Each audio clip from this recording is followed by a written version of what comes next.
Mikaela Green here with the Miami Herald with the Honorable Tim Harris Jr., head coach of Booker T. Great game today, 38-14 against the Carroll City Chiefs.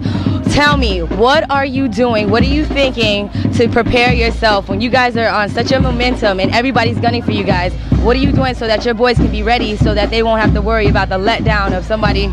Well, just we focus so much on the small things that we feel like, we don't want to be tripped up. Some people, they get caught up into, the winning streak that we have going on, and the guys can get caught up in the success that we've had in the past. But we focus so much, and I'm big on being very picky, and sometimes they feel petty about the small things that we keep them on edge, and they understand that from game to game we have to focus on the task at hand, and not think too much about what we've done in the past or what may be for us in the future. So we focus on one game at a time. We feel like we keep the level head on all the guys. Okay, well, knowing the history of Booker T, we all know that your dad used to be the head coach.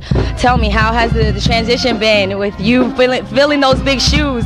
How's it been? Well, it's been great. We have an excellent staff, and we were able to keep our entire staff together. From all the years past that we've been able to have the success. So it's been easy for me. They made it a lot easier for me. The group of kids that I have, I have a great senior group that does a good job from a leadership standpoint.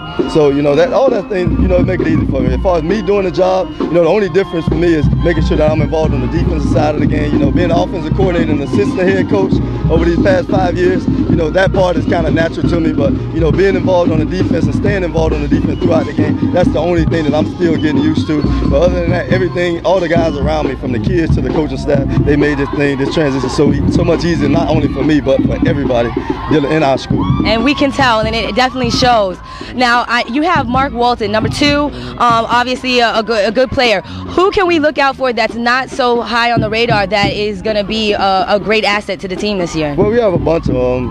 To start off in our wide receiver group, you have guys that aren't highly publicized, like Vaquan Small, number 19. He makes big play after big play for us week in and week out. Number 4, Darius Scott, he does an excellent job. Number 6, Shaq Green, he do an awesome job.